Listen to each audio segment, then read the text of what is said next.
Hello and welcome to today's webinar. My name is Fazeela Gopalani.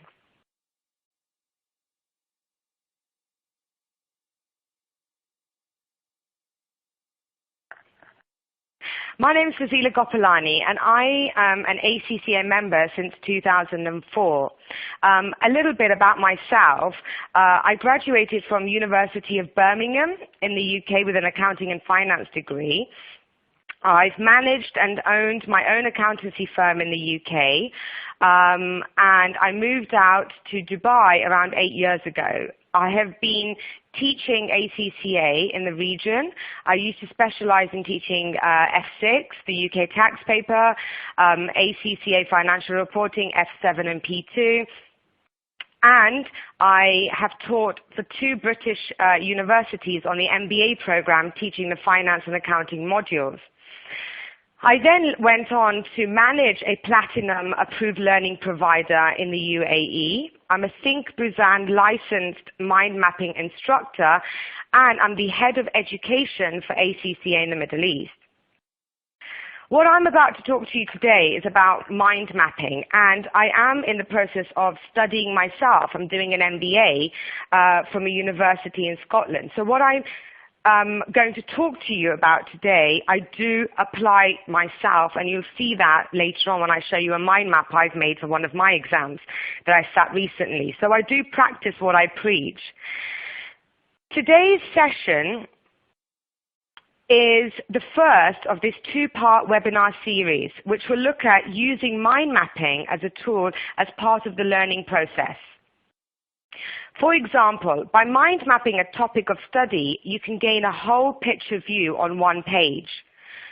Mind mapping will save you pages of course notes and massively reduce the time needed to prepare and structure your work. This will allow you to learn and understand a topic efficiently and effectively.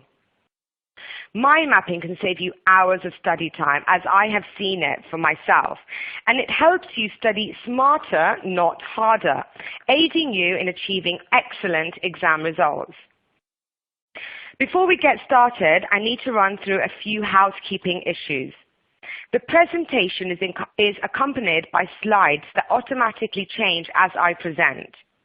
If you find they are not progressing, you might want to refresh your browser. For PC users, it's F5, and for Mac users, Command and R. We'd be delighted if you sent us in some questions or comments, which you can do at any time using the question area on your screens. We'll do our best to tackle them in a question and answer session after the presentation. The whole webinar will last just over an hour. You can enlarge the slide area of your screen by grabbing and dragging the bottom right-hand corner of the slide area window, and you can download the presentation slides as a PDF by clicking the dark green resources button at the bottom of the screen. There's also a yellow help button if you have any problems with technology. Now, as we still get more people joining in, I wanted to ask you all a question. So have you used a mind map before? You can answer this by clicking on the screen on the yes or no button, and I'll give you a few seconds to do that, and then pressing submit.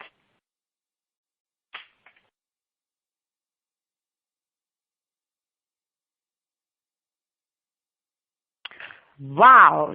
So far, we have 25% who said yes, and 74% who've said no, which is great because I'm so excited to teach you what mind mapping has done for me, not just for my exam success, but I mind map everything now, my things to do list to, my holiday plans and everything. So I'm really excited to go through this with you. Okay, one more question. How many of you are taking an exam in December? So are you taking an exam in December? You can click on yes, not sure yet, or no, and press submit. Give you a few seconds to do that.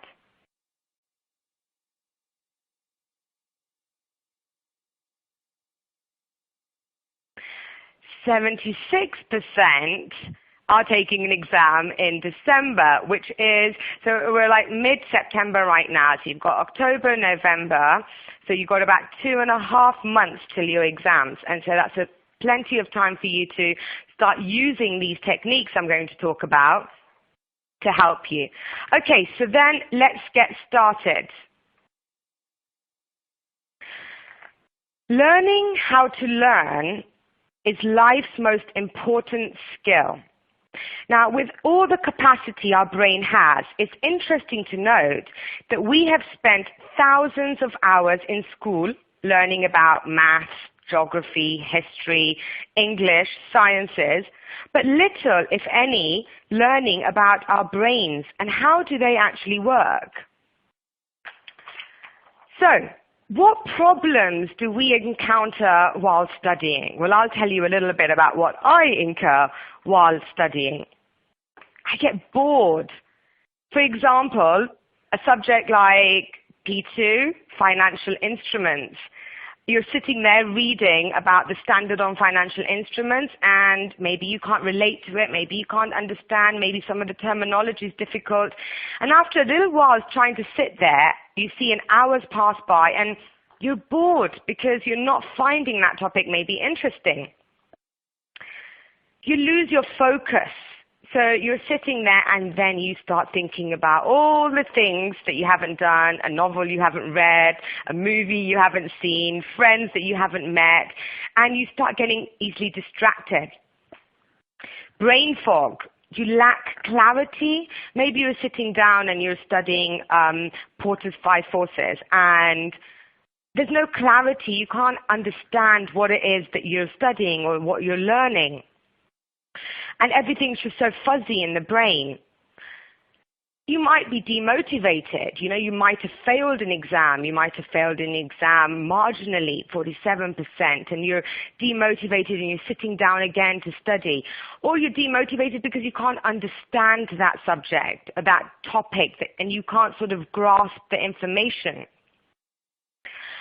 Recall. So you can't remember. You can't remember. So for example, F3, some of F3's knowledge has to be utilized in F7, F2 knowledge in F5, and you're studying ratio analysis in F7, but you can't remember anything about it from F3. So you can't recall or remember information that you've already studied. You get easily distracted. I advise students in the Middle East where I travel around, I advise students that when you study, that mobile phone should not be on the table. It should be only used to time you for how long your study session is going to be. Because Facebook, Twitter, Instagram, WhatsApp, emails, they're all a form of distraction. You're tired. You've had a long day at work or you've been in classes all day and now you're sitting down to recap the material and you're just tired. So nothing is being absorbed. And again, memory retention. You can't remember. So you read a page and then you try to remember what you've just read, but you've actually just lip read because you haven't absorbed that information into your mind. So you've been sitting there staring at this page, but you can't remember what you've looked at or read. So we all have the same basic problems using our mental abilities, no matter what education, what culture, age, or profession we are in. The question now becomes why? Why do we have these problems? When we were born, we were not given one of those operation manuals for our brains. And we were taught in school to take notes like this that you can see on the screen, which is like trying to use this old telephone in today's world. The question is, why do we have a problem using our mental abilities? It's because 95% of what we have learned about our brain and how it works has been discovered in the past 10 years. And that is then 1% of what there is to know. And as I said earlier, we've spent thousands of hours in schools learning about different subjects, but not much about how our brains work and about how we learn. Cortical skills, right and left sides of the brain. I'm sure many of you have heard about and seen this diagram. Now, Broca, who was a psychologist, started researching the brain in the late 1870s, and his work was expanded by an American psychologist named Roger Sperry. Sperry's findings indicated the two sides of the cortex tend to divide the major intellectual functions between them. The right hemisphere appeared to be dominant in the following intellectual areas: rhythm, color, shapes, spatial awareness, imagination, daydreaming, and dimension. The left hemisphere appeared dominant in a different but equally powerful range of mental skills: words, numbers, lines, lists, logic, and analysis. We often say people are either left-sided, scientists, or right-sided, artist dominant. But saying this limits our potential. We can be and fundamentally are both. As cognitive neuropsychologist Michael Block concluded, if we call ourselves right brain or left brain people, we are limiting our ability to develop new strategies.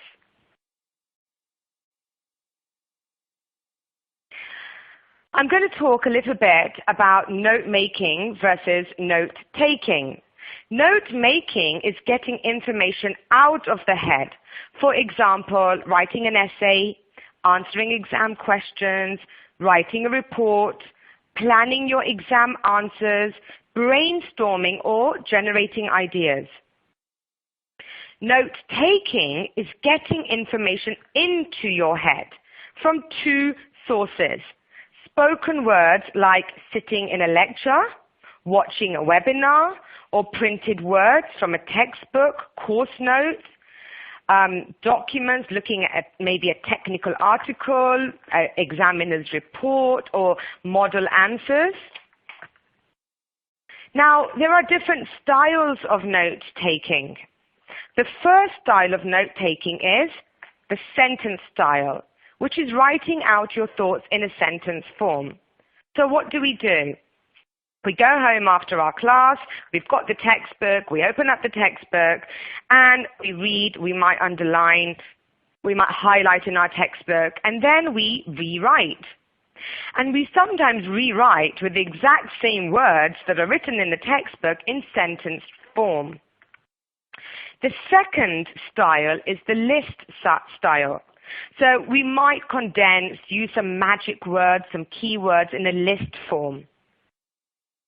Or we might use a third style, which is the number or alphabet style, also known as the outline style.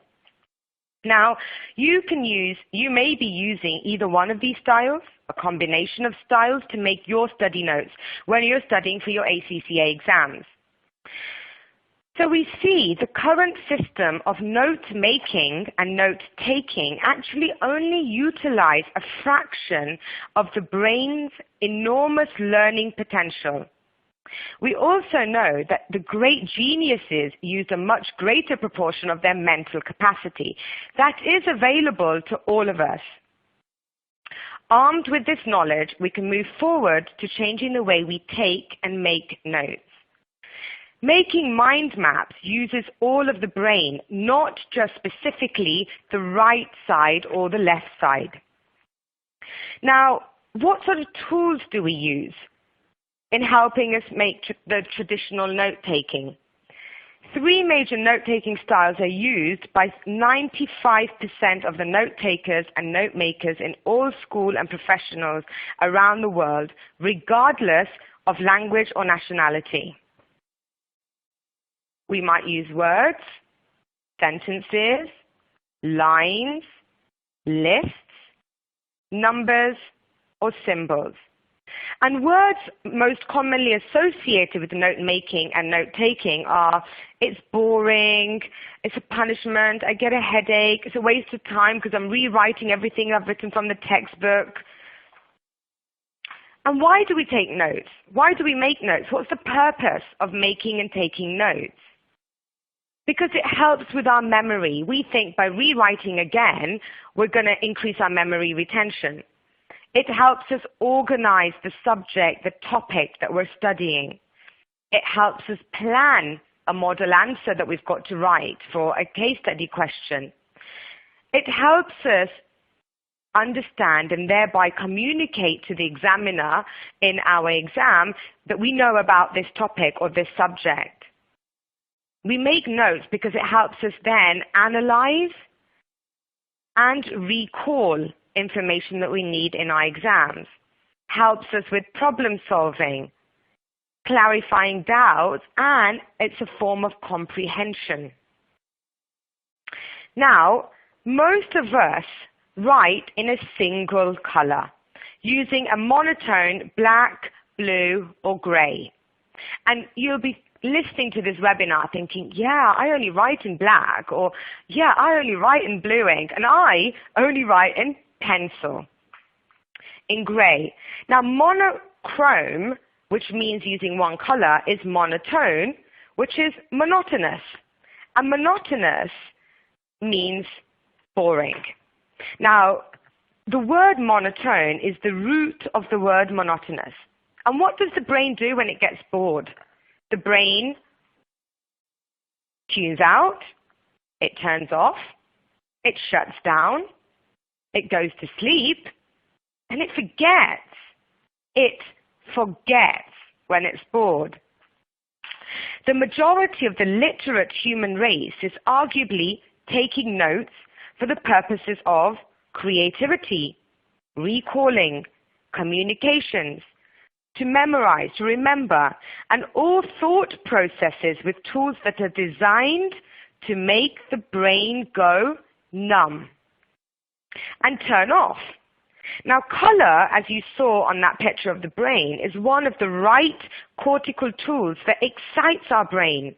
In fact, our brain is stimulated through all 5 of our senses. We need to question why we use tools that turn our brains off and what we can do about it. Our memories are incredibly important to us. The purpose of note-taking is to help us remember information, as well as enhance creativity and communication. Throughout this webinar, we will investigate what really goes on in the brain and what can we do to make learning tools exciting, intriguing, and involving instead of numbing and boring. The consequences of note-taking and note-making for our brains.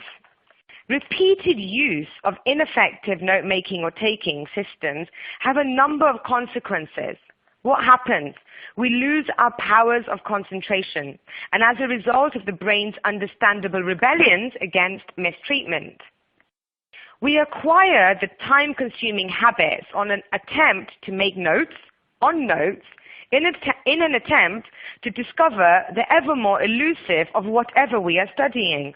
So I know this because when I did my ACCA exams, I used to rewrite from the course notes and then rewrite again and then rewrite again, thinking that maybe if I wrote a few more times, I will finally understand what the subject was about. We experience loss of confidence in our mental abilities and in ourselves, because we're writing these notes, but we're not actually absorbing what we're writing, and thereby we're not remembering it, and therefore we start losing confidence, like, am I going to pass, or what's going to happen? I can't even remember this, and I've got 3 subjects I'm doing my ACCA exams for in December. How am I going to remember all of this? And then you start panicking. More so, we lose the love of learning. So evidently in students and those who have not been fortunate enough to learn how to learn. We suffer from boredom and frustration. We get frustrated easily, and when we're frustrated and stressed out, we don't absorb. The harder we work, the less we progress, because we are unwittingly working against ourselves. And then we end up with ever-diminishing returns when what we need is a system that produces increasing returns. Now, You get stressed out at exam times, more so when you've been a lastminute.com student who's revising 3 days before the exam, trying to memorize the whole textbook, which isn't going to happen. The reason why we chose to do this webinar now is that you're in the study phase of your learning right now for the subjects that you're about to sit in December. And now is a time to learn how to study smarter, not harder, so that you don't get all of these negative feelings of, confidence being lost, boredom and frustration and concentration. So now let's talk about mind maps in action. Mind mapping means literally mapping our minds or externalizing the way our minds think inside. Now, we've already learned that our minds think with lines, numbers, images, color, and dimension. We also know that our minds associate, and they have a phenomenal interconnectivity. They are the Swiss Army knife for your brain. I'll repeat that again. Mind maps are the Swiss Army knife for your brain. Now, who invented mind maps? It was Tony Buzan. Tony Buzan is the world-renowned inventor of mind mapping and an expert on brain and memory, speed reading, creativity, and innovation. Tony Buzan is one of the world's leading authorities on the brain and learning techniques and the original inventor of mind maps. And it is from him that I learned and became a mind mapping instructor. So, normal linear note-taking and writing will put you into a semi-hypnotic trance, while mind mapping will greatly enhance your left and right brain cognitive skills. Now, look at that picture. What's that picture on the right-hand side? It's a brain cell. And the brain cell is basically, we're drawing out a mind map that's similar to that. Now, as you can see on the left-hand side, there's a mind map on IAS 37, provisions, contingent liabilities, and contingent assets. Mind maps use all of our brain, both the left and the right, and our logical choice for note-taking and note-making. We also, the human brain does not think in toolbars and menu lists. It thinks organically like all natural forms. Our nervous systems are branches of a tree. To think well, it needs the tools that reflect the natural organic flow. The mind map is that tool. You've probably heard the saying, a picture is worth 1,000 words. A mind map gives your brain another way, simple, effective, enjoyable way of accessing, processing, and expressing the information you take in. It taps into the amazing natural capacity of your mind and brain to make connections and store the information. In the process, it boosts your memory, and knowing you can tap into your memory effectively will then give you confidence. It fosters creativity, makes learning easier, and improves your writing and organization of your thoughts. And mind mapping is a technique which allows a person to create a visual representation of a concept or piece of information. Now, I have, for this presentation, used a software to make mind maps. But when I study as a student, I don't make them on a software. I have felt tips, colored pens, blank sheet of paper, and I make mind maps with my own hand, not with the software. So even though you see, and I just did use the software for presentation purposes so that you could see clearly during this webinar.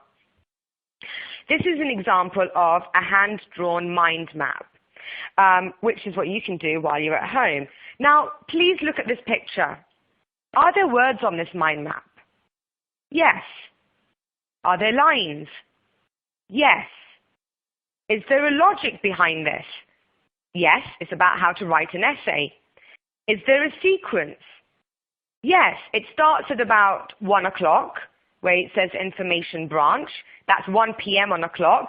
It goes clockwise. You can go round, and you can see the different branches holding different information till it stops at around 11 o'clock. Is there analysis? Yes, because one branch leads into another branch, which then somehow connects to another twig. Is there color? Yes, lots of different colors being used. Is there imagery? Yes, there's pictures. Now, I know we accountants aren't artists, okay? I can't draw to save my life, but on my mind maps, I have tried to draw pictures that only maybe I would understand and nobody else. Is there imagery? So yes, so you can see the big picture on one page, how to write an essay. Mind maps help use your whole brain. So the words I've used, words, lines, logic, sequence, analysis, they had come on the picture of the brain about the right and the left-hand side of the brain. Mind map has used many of the brain-friendly principles such as color, imagery, single page, keywords, sequencing, and analysis. Now, why are mind maps useful?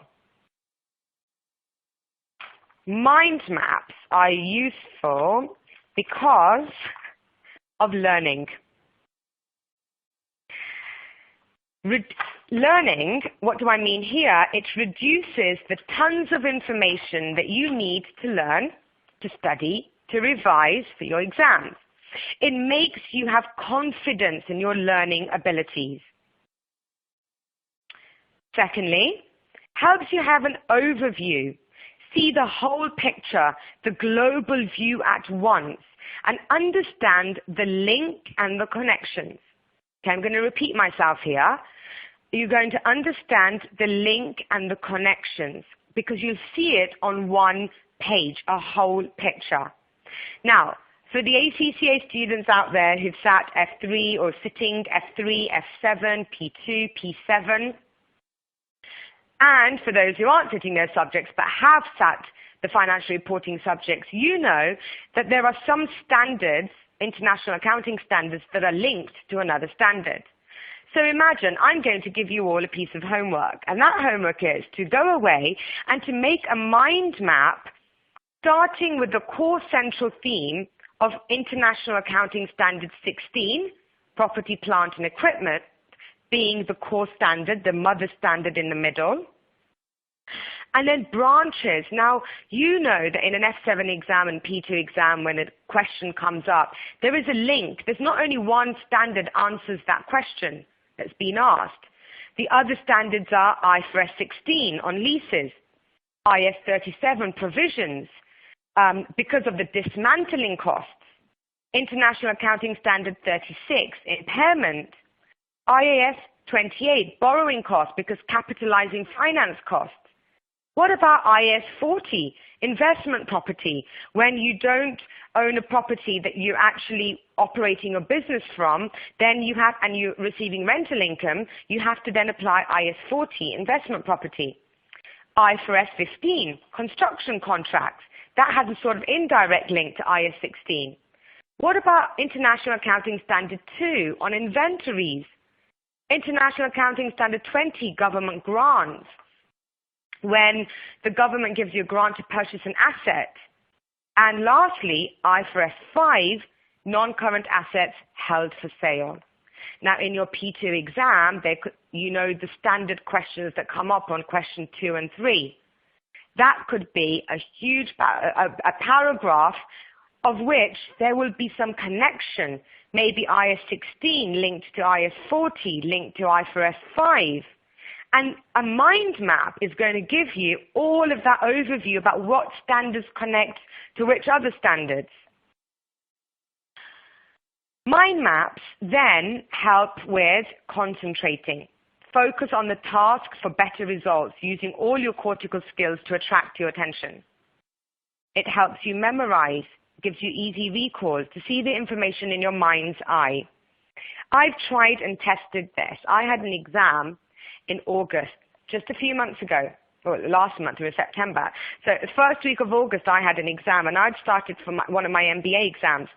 And I literally did mind maps. And then when I got to the exam, I used to shut my eyes and I could visualize the mind map. And no, I don't have photographic memory. I could actually see what was in the top right-hand corner, the magic words that I had put on a branch that led to another branch, telling me what I had to write in an essay that I had to write, which this subject I had done was a theory subject. There wasn't any numbers, and as accountants, I don't like theory subjects as much as I like number crunching.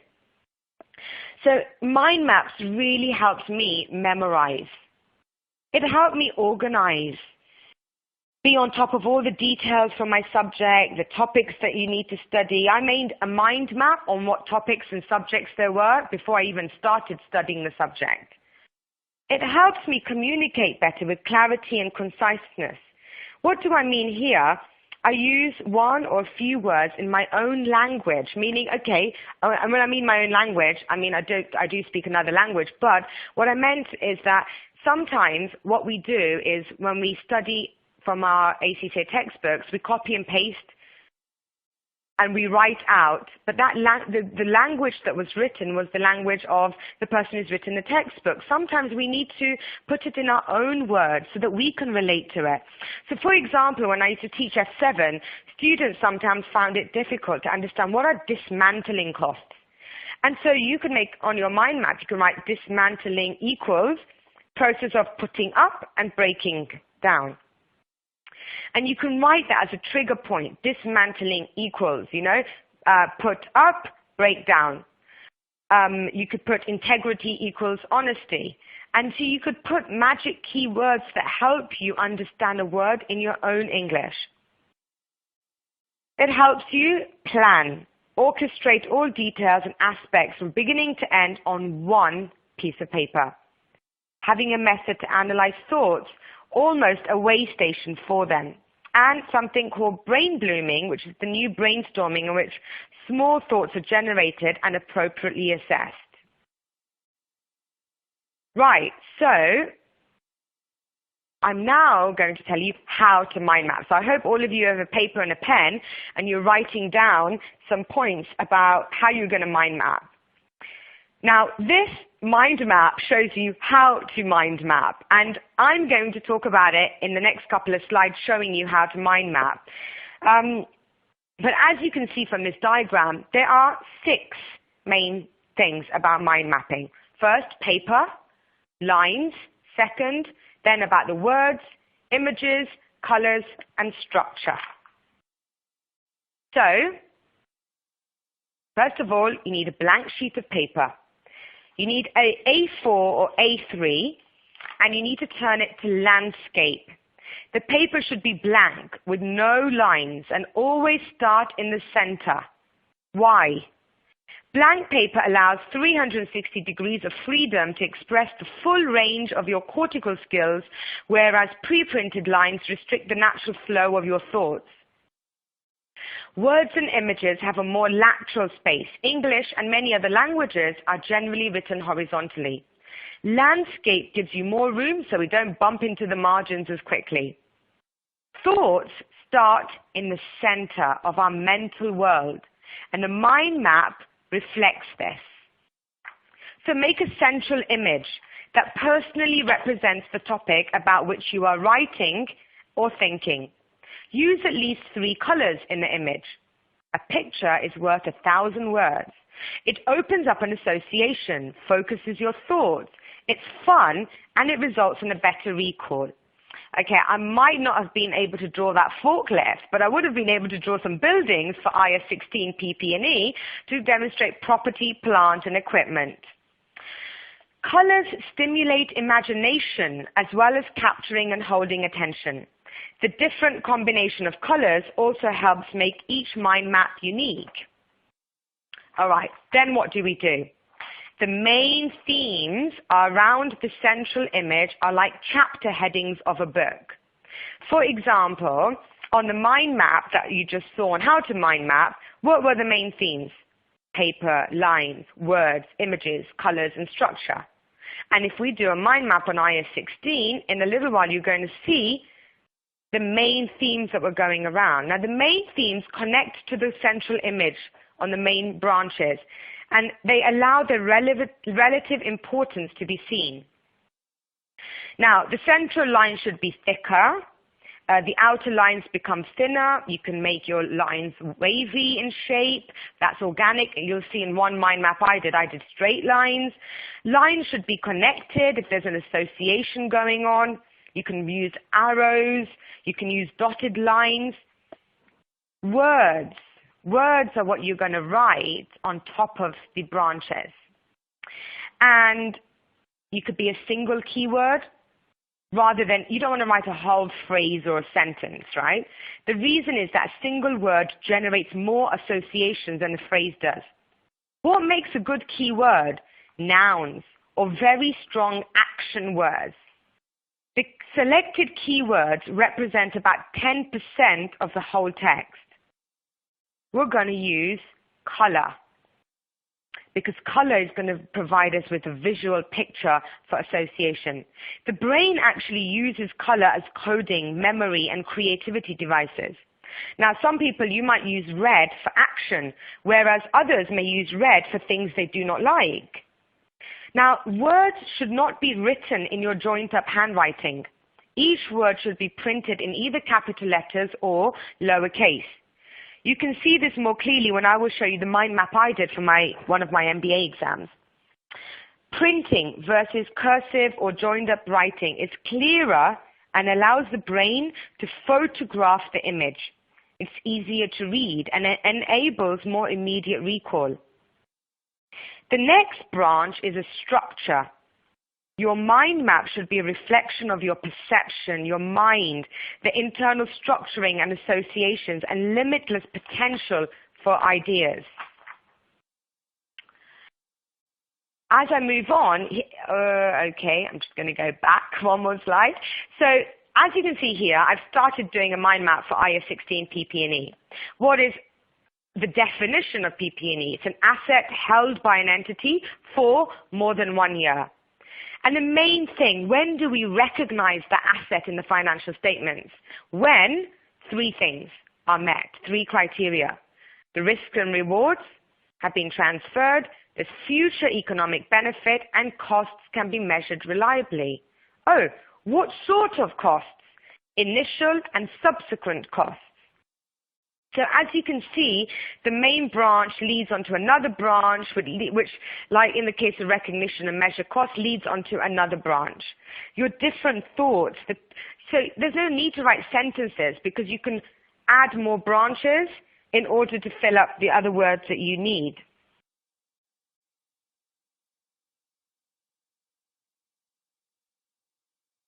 Right.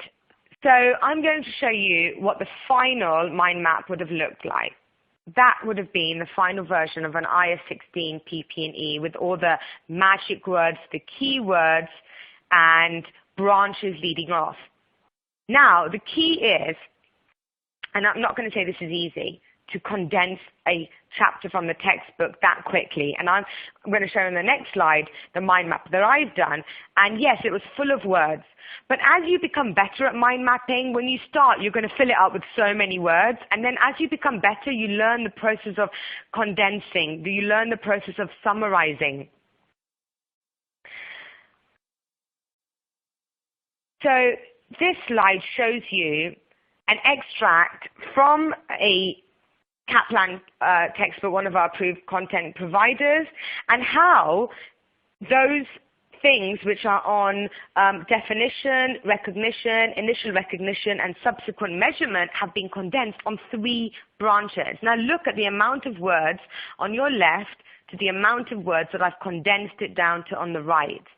That is the process of mind mapping. So what did and it's not like a tool that only geniuses can use, or you have to be really clever to do this. I mean, you might struggle in the beginning, but I'm going to just quickly recap on what are the main tools. You have a central theme, which is the topic. You then have branches which lead off to other branches. You use color. You use imagery. You use keywords. You print them out in capital letters or lowercase for you to be able to then keep reviewing and revising in order for you to remember the topic.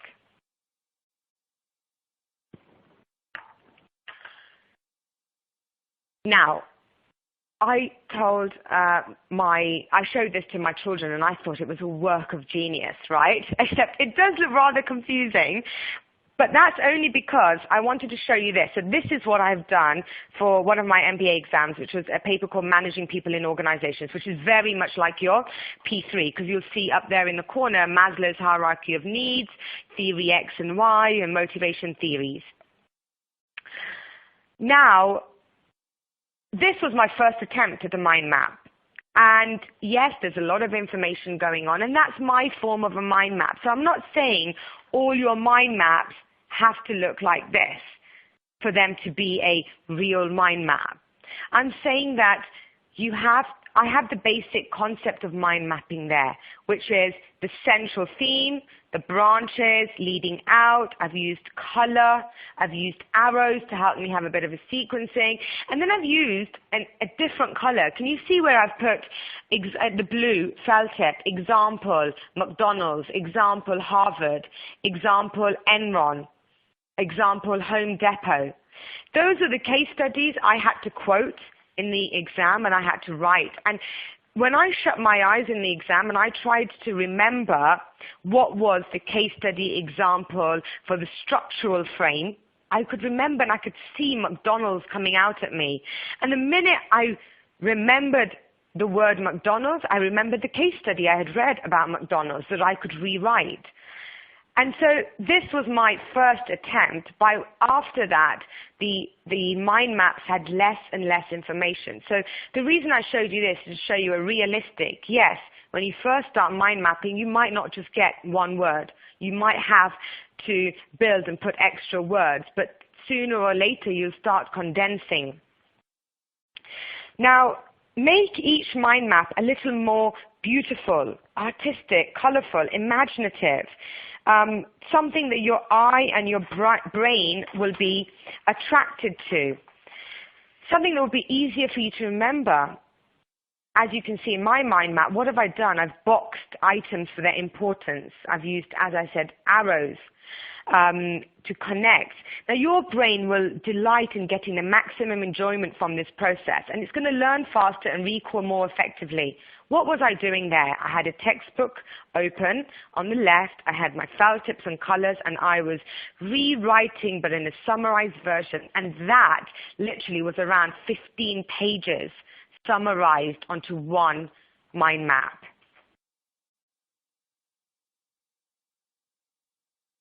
Another example, the ACCA Code of Ethics. Sadly, most of the students in schools and universities around the world seem to think that notes are nothing more than a memory aid.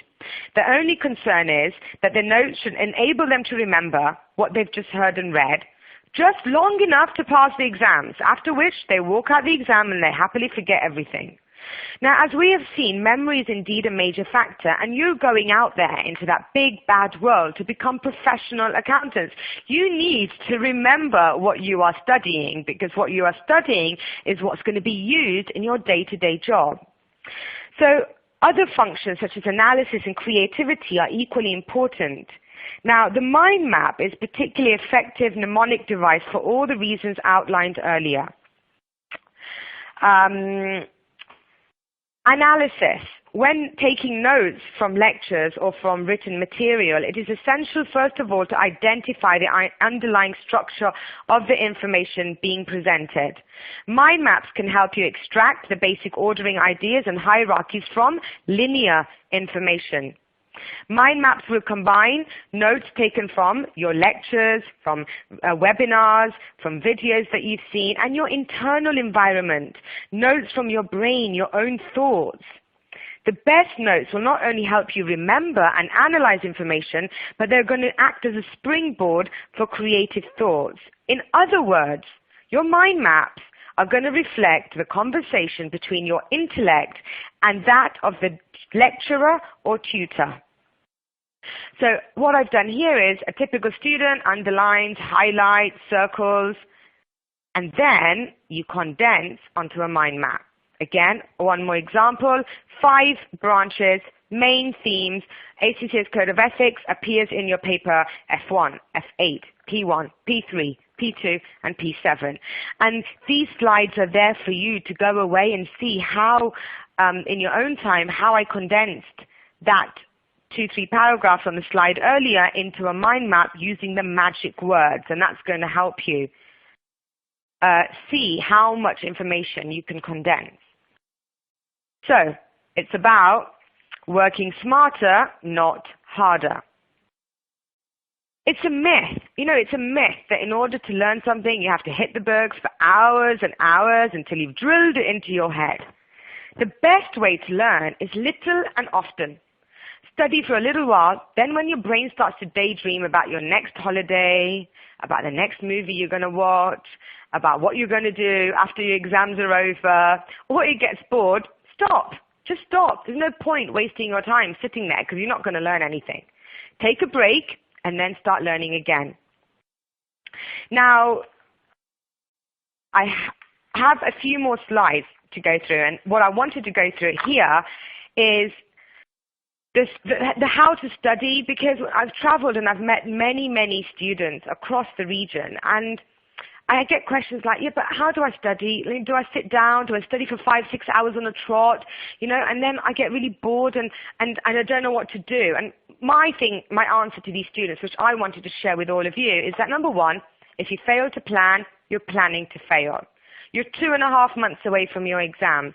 You're attending classes with a learning provider. You're studying at home. But to be successful in anything in life, you must have discipline and you've got to plan. So right now, you should be focused on your study. How am I going to process this tons of information, and how am I going to recall it in 2.5 months' time? And this is a diagram that I was given when during my mind mapping courses, and this is what I've used myself as well. So firstly, it's about how are you going to manage your study time. Now, what is your ideal study time? You know that. Is it early in the morning? Is it before you go to work, before you go to classes? Do you wake up at 5 a.m. and study? Or are you one of those who does late nights? You absorb when the whole world has gone to sleep at midnight, and that's when you start studying. Maybe it's weekends because you just can't do the weekdays. Find out when is your ideal study time. Now, you can boost recall by taking breaks during your learning. So let's go through this diagram. First of all, you need to do some gentle physical exercise to start your study session. And that doesn't mean let's go out for a jog. I'm talking about maybe doing some star jumps, jumping up and down, running on the spot before you sit down on your desk to study. Why? Why am I saying this? Because your brain needs that flow of blood and oxygen for you to become alert. You then spend the first 20 minutes using a study technique that works in harmony with your natural memory rhythms, such as mind mapping. Read a topic from your textbook, highlight, underline if you want to, and start making a mind map. Then have a 5-minute break. Why? Because the body is about 90% of water by volume. So grab a drink, ideally water, not Red Bull and all of those, energy drinks, and put that into your system. Then spend 15 minutes after this break reviewing the mind map that you've made. You can review the mind map in as little as 90 seconds. It's as important to review as to learn something new.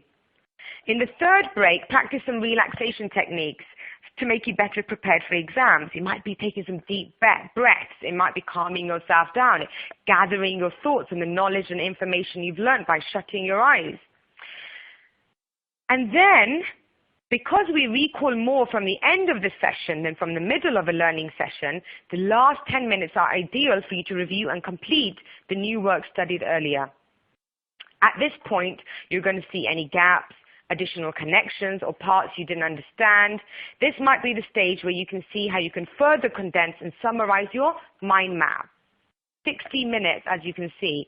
And what's going to be utilized to time that, either your watch or your iPhone that has an alarm set in it that's hidden away under some books or in a drawer that isn't distracting you, and the only good thing that phone is for timing a study session. After 60 minutes, you need to take a break for about 15 minutes, walk around, go downstairs, make yourself a cup of tea or something, and then come back to your desk to start again. Don't vanish and disappear for about 30, 45 minutes. You need to restart then another block of learning. You need to plan to the detail that you even know that in this 60 minutes, I'm going to do IS 16. And then for the next 60 minutes, I'm going to find some exam questions on IS 16, and I'm going to answer these questions looking at my mind map.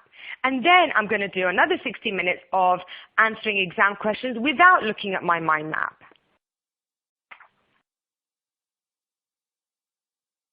Right. Next slide.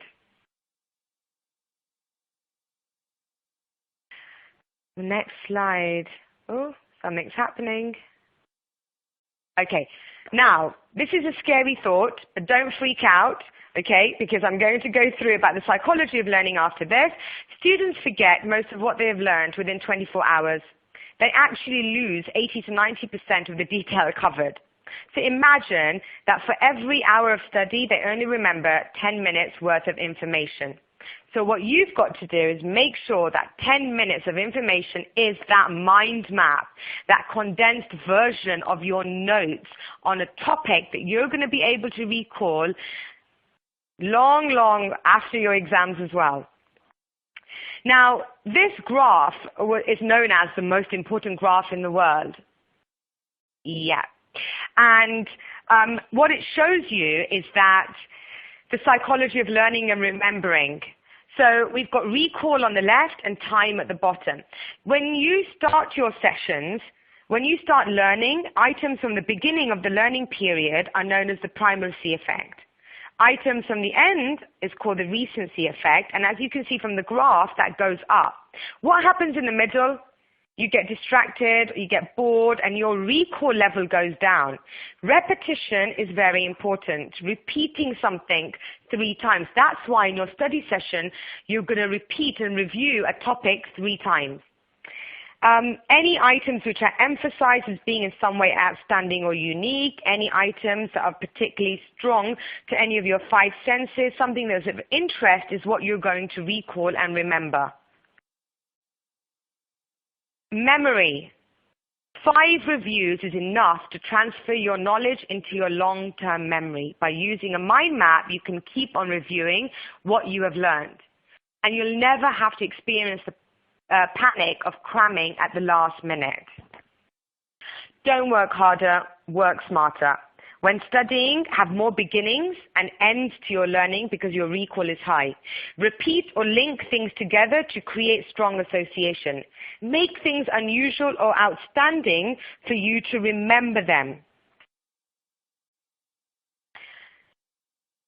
So this is just a graph showing you that when put in a learning situation, your recall would be high. Unfortunately, within 24 hours of 1 hour learning period, at least 80% of this information is lost. And what you have to do is repeat 5 times. Now, in the next revision session, I'm going to go through about the 5 times. And yes, we don't have 3 months till our exam. We've got 2.5 months. But repeating, reviewing 2 weeks later, 1 month later, 1.5 months later, to solidify that knowledge into your brain so that you can recall it at exam time. Now, I'm going to end with a quote from Einstein. Education is not the learning of facts. It's rather the training of the mind to think. And that's quite powerful if you think about it. And mind mapping is going to help you think. Much as I hate to break things up, we're fast running out of time, and I need to bring things to a close. I hope you've enjoyed today's webinar. I hope you found it useful. Everyone who registered for this webinar will be getting an email tomorrow with details of how they can listen to it again. Repetition is the mother of skill. The more you listen to something, the more that will become recalled in your memory. It will be available for the rest of the year, so please feel free to pass these details on to any fellow students who you think would be interested. We do have a question time. I'm just going to go through a few things. Register now for Mind Mapping Part 2. Now, what am I going to do in that that's different to this session? I'm going to talk about your exam is a month away, and right now you're in a revision phase, and I'm going to help you do some mind maps, show you how to do mind maps from past exam papers, from model answers that have been written, from approved content providers. And I'm going to show you techniques for the last minute, how to recall things. So the mind mapping session is on the revision phase, will be on Wednesday, 9th of November. Details are in the green resources area below. And now we're going to go to question time. But before we do that, I would like to ask you for another round of poll questions. Have you found this session useful? You can click yes or no on the screen and then submit so that we can see how many of you have found this session useful.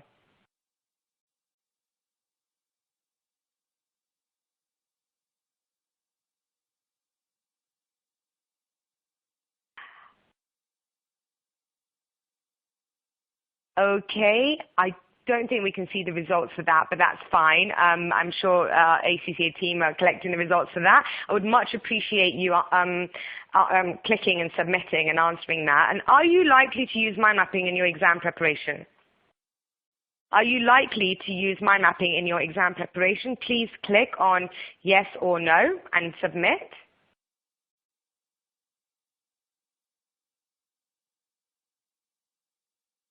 Wow! 97%.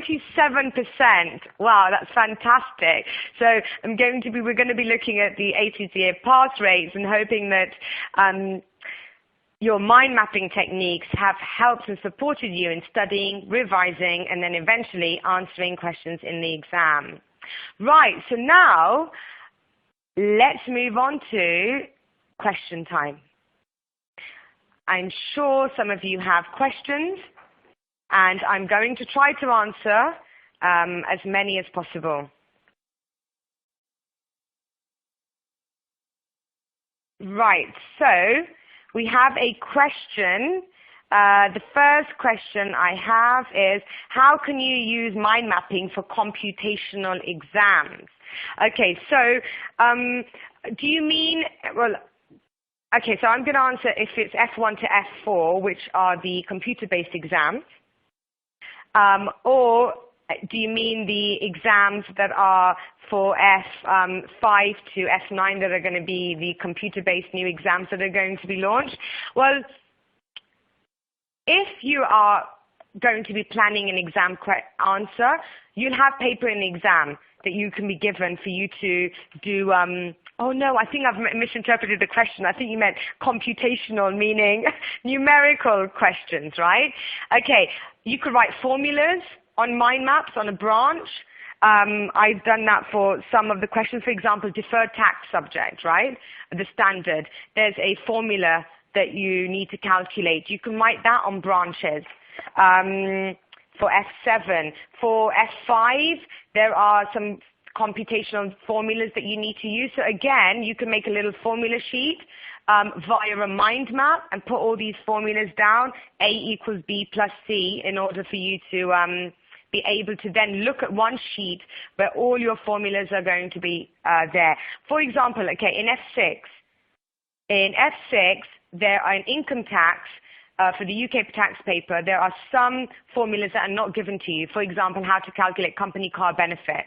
And there's 3 steps to calculate the company car benefit. And you can do that on a mind map by putting a branch out and putting a branch for step 1, step 2, step 3, and writing 1, 2, and 3. I hope I've answered your question there. There's a question from Hemraj. Okay, so the question is, I really love this idea, but I do not have the creativity to make different designs for different concepts. Could you help in providing ideas to create different designs? Right, I'm not creative at all as a person, and I blame that on my accountancy side, that I'm definitely not a creative person. But you would be surprised when I attended this training to become a mind map instructor. You know, they asked me to draw a brain. And for the life of me, I didn't know how to draw a brain. And I was like, oh my goodness, how am I going to do this? And I had to draw that picture that you saw on the slide. And we all are artists within us. It doesn't require creativity to to do mind maps. You know, you've got your felt tips. You've colored when you were young. You filled in coloring books. You drew pictures at school. And as we grew up, we lost all those skills because we didn't carry on with it. And you'd be surprised, but the picture that I drew on that brain and I colored on an A3 sheet of paper with amazing colors, I thought it was a work of art. So just give it a try. You will become creative the more mind maps that you make. Aisha Siddiqui, should we make the mind map as we are studying the chapter or make it at the end after having read the entire chapter? Oh, very good question.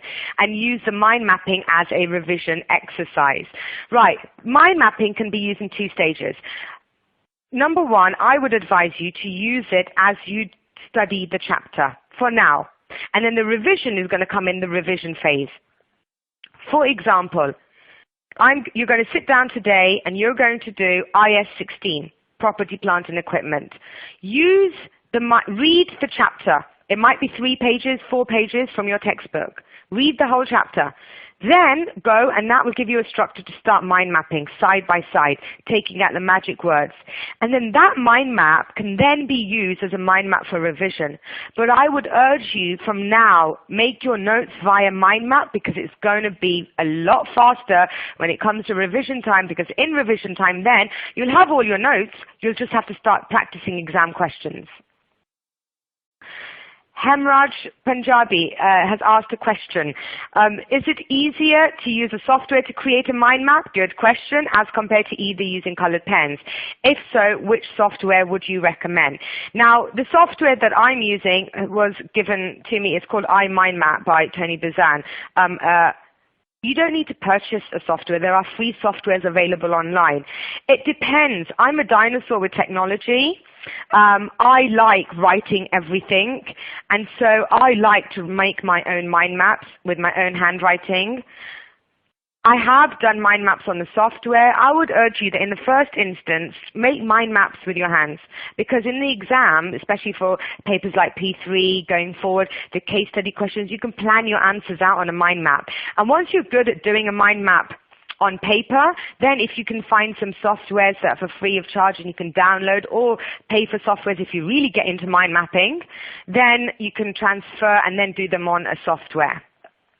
Zishan Hassan has asked a question on how to use mind mapping where we have calculations as well as subjects. I think I've answered that already. You can write the formulas on branches in order to help you.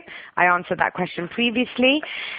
Nasser Ali, how much the language is important for expressing the ideas of mind maps, for example, writing during exams? Okay, how much the language is important for expressing the ideas of mind maps. You see, your exams are answered in English, and so when you make a mind map, that's why I'm saying don't use the language of the textbooks. Yes, we have to know what dismantling means or removal cost means or the word integrity or objectivity means. Learn the words, but know what they mean to yourself and write down an easier, simplified version in your mind map that will help trigger the knowledge for you in your exams. And so condense the words as much as possible.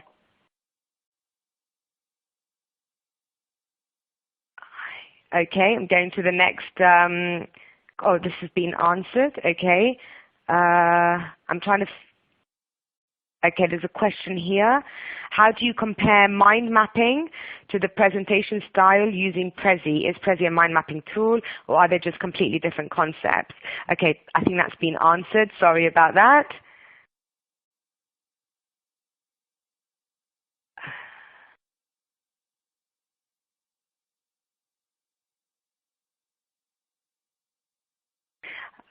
I didn't get the idea with the 1 hour management of the time, having 2 review periods. Yes, can you please repeat? Sure. Okay, so what, and I think you're talking about the graph there. Let me just go to the graph to show you. I think there's a question on,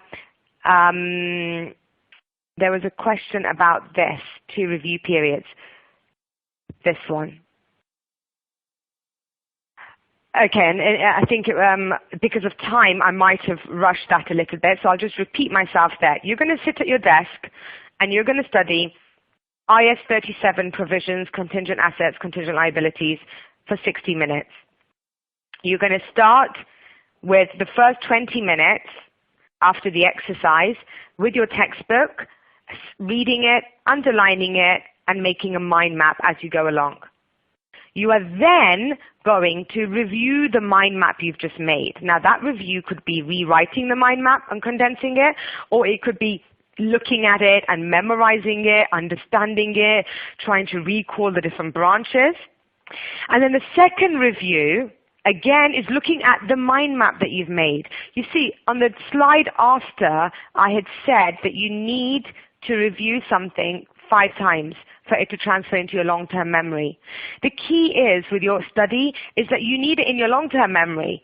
It can't be in the short-term memory. If you study today, you're going to forget that in 2.5 months by the time the exam comes if you haven't reviewed it enough times.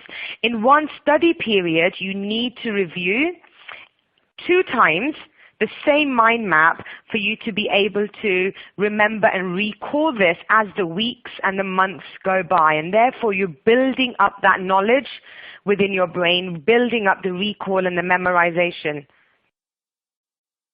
Okay, next question.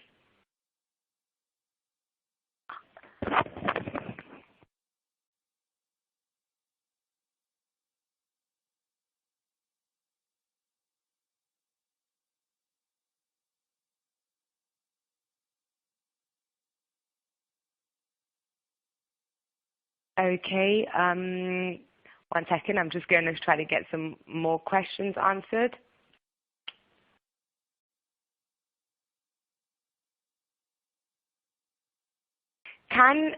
You said that we should, there's a question here, you said that we should manage time by using time slots of 60 minutes, but I used to learn in slots of 2 to 3 hours. Do you think this is the way I lose some part of the information? Definitely, definitely. Research has shown that if you sit at your desk for 3 hours, in chunks of 3 hours, you're not going to recall that. In the middle, you saw that graph. You saw that graph on page 52, the beginning, the middle, and the end, and how your recall goes down, how in the middle you forget, and that's why you're forgetting things, because you're sitting for a 3-hour chunk at your desk. I'm not saying you need to just study for an hour and then go to a cinema. And I'm not saying that you need to study for an hour and then you need definitely some break. No, come back after 15 minutes. Stay in the same place if you want to, and just take deep breaths, try to think about something else for a few minutes, and then restart. For my exams, have studied for around 11 hours in a day at the weekends. So on Friday, Saturday, I can't study after work. So I sit down and I study for about 10 to 11 hours in a day. No, I'm not sitting at my desk for 11 continuous hours. What I'm doing is taking short breaks in between. I jump up, I do some star jumps. My kids think I'm crazy. And then I sit down again because I've got the blood flowing to my brain, the oxygen level, and I'm able to then move on. Short breaks are very, very important for your memory retention and for you to recall the information.